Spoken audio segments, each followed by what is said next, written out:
बहुत है। अभी तो मैं इतना सा आपको निवेदन कर रहा हूं कि उद्यापन क्यों किया जाता है। व्रत को करने में बहुत अपराध होते हैं, हो जाते हैं, अनजान में हो जाते हैं। उसके तो जगने के टाइमिंग्स से लेकर रात को सोने तक के टाइमिंग्स का वर्णन किया। कितनी बार पानी पीना है, कितना बार फलाहार लेना है, क्रोध आ गया, किसी से झगड़ गए, अपराध हो गया। तो इन अपराधों के प्रायश्चित के लिए उद्यापन किया जाता है। यदि व्रत का उद्यापन नहीं करेंगे तो नुकसान क्या होगा, वो भी सुन ले। हो सकता है पहली बार ये बात आप सुने। लिखा है कि व्रत करने के बाद यदि व्रत का उद्यापन नहीं किया जाता, कुछ व्रत हैं जिनका उद्यापन नहीं किया जाता। नवरात्रा का उद्यापन नहीं किया जाता।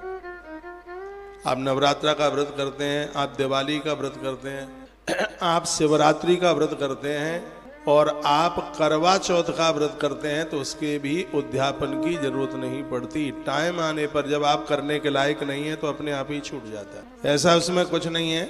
हाँ, आपने समय से पहले शरीर काम नहीं कर रहा है और युवा अवस्था में ही आप उसे विराम दे रहे हैं तो उद्यापन की जरूरत है। और जहां तक आप वृद्धावस्था तक आप इसको लेकर के चले हैं तो फिर उसको उद्यापन की आवश्यकता ही नहीं है। ऐसे बहुत व्रत हैं जिसमें उद्यापन की जरूरत होती ही नहीं। जैसे जन्माष्टमी का व्रत है, उद्यापन की जरूरत नहीं है। रामनवमी का व्रत है, उद्यापन की जरूरत नहीं है। और ये नवरात्रा का व्रत है जिसमें उद्यापन की जरूरत नहीं है। उद्यापन की जरूरत कौन कौन से व्रत में होती है वो भी आप सुन लें।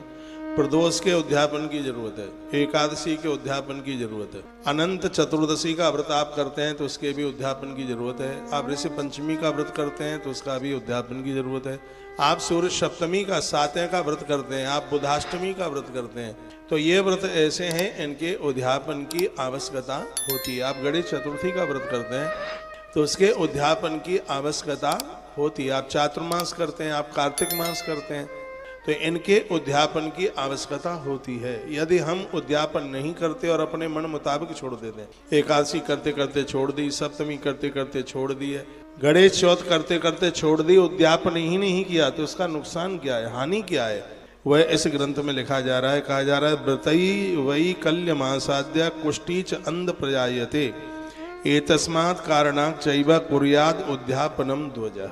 इसमें स्पष्ट लिखा है कि अपने मन से जो व्रतों को छोड़ देते हैं, उद्यापन नहीं करते, ऐसे लोगों को कुष्ठ रोग और अंधापन ये दोनों बीमारियां आके घेर लेती है। इस जन्म में नहीं तो अगले जन्म में।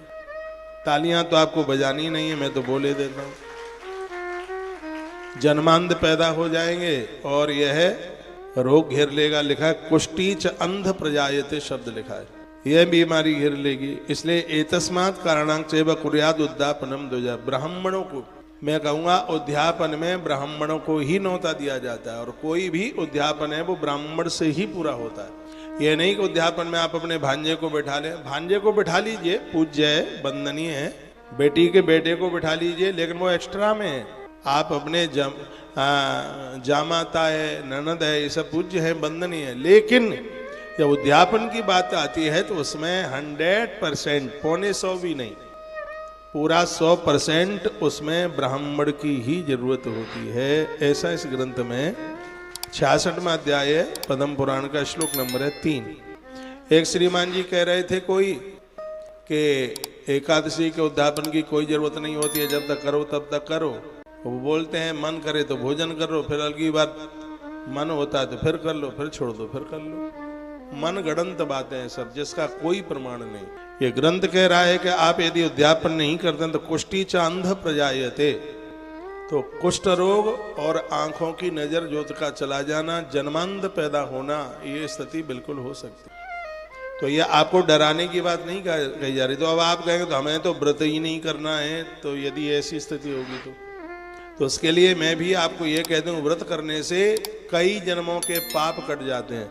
मृत्यु के समय पर प्राण छोड़ने में इतना कष्ट होता है, 20 करोड़ बिच्छू डंक मार रहे हो, इतनी वेदना होती है। लेकिन जिसने व्रत करके अपने पापों को समाप्त किया है, पांव में कांटा लगे, मरते समय उनको इतना भी कष्ट नहीं होता, भगवान के गरुड़ पर बैठ के जाते हैं।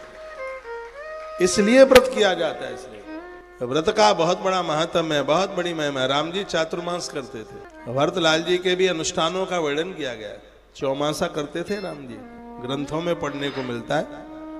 तो ऐसे बहुत व्रत हैं। माता जानकी नवरात्रा करती थी, सीता माई 9 दिन उपवास। तो ये हमारे ग्रंथों में ये जो वर्णन किया गया है ये बहुत अद्भुत बातें हैं और इन्हें हमें समझ लेना चाहिए। तो कोई भी आप व्रत करते हैं, आप बहुत बड़ा विस्तार से ना कर पाए तो आप छोटा कर लें, लेकिन उसका उद्यापन जरूर किया जाए। तो आज आपकी एकादशी का उद्यापन हुआ है, आपको कितना आनंद आया आप जाने। हमें बहुत आनंद आया है, हमें लगा है हमारे माध्यम से और आपकी 11 का ठीक से एक विधि से, एक रीति से, शास्त्रोक्त विधि के साथ में आपका यह उद्यापन हो गया। उद्यापने कृतम सर्वे संपूर्णम भवति ध्रुवम।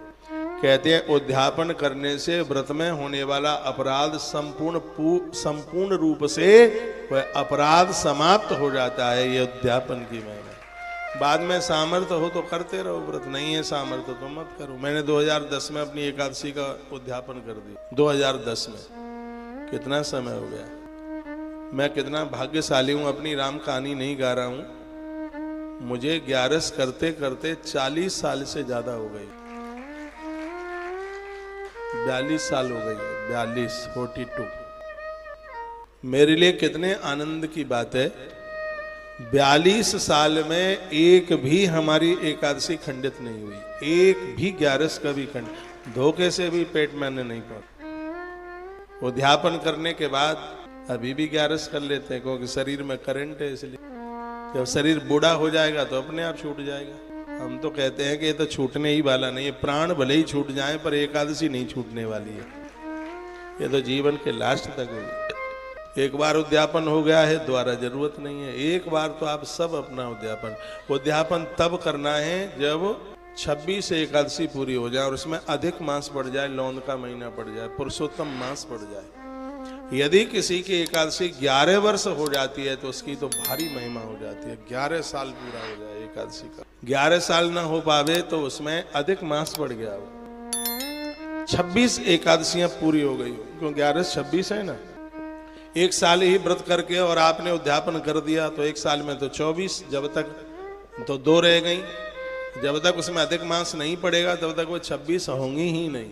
और 26 11 करने के बाद आप उद्यापन करते हैं तो उस एकादशी की महिमा विलक्षण मानी जाती है, विशेष मानी जाती है। तो इसकी महिमा है, सोमवार का प्रदोष इष्ट दर्शन कराता है, मंगलवार का प्रदोष ऋण मुक्त करता है, बुधवार का प्रदोष माँ बाबू जी की और समाज की सेवा देता है, गुरुवार का प्रदोष विद्वान बना देता है, शुक्रवार का प्रदोष धनवान बना देता है, शनिवार का प्रदोष वंश वृद्धि करता है और रविवार का प्रदोष दुश्मन को भी हमारा बना देता है। ये प्रदोष के 7 दिन का सम्मान बढ़ाता है। रविवार का प्रदोष यश दुनिया में फैला देता है। यह प्रदोष की इतनी बड़ी महिमा है। क्या नहीं मिलता प्रदोष से, सब कुछ मिल जाता है।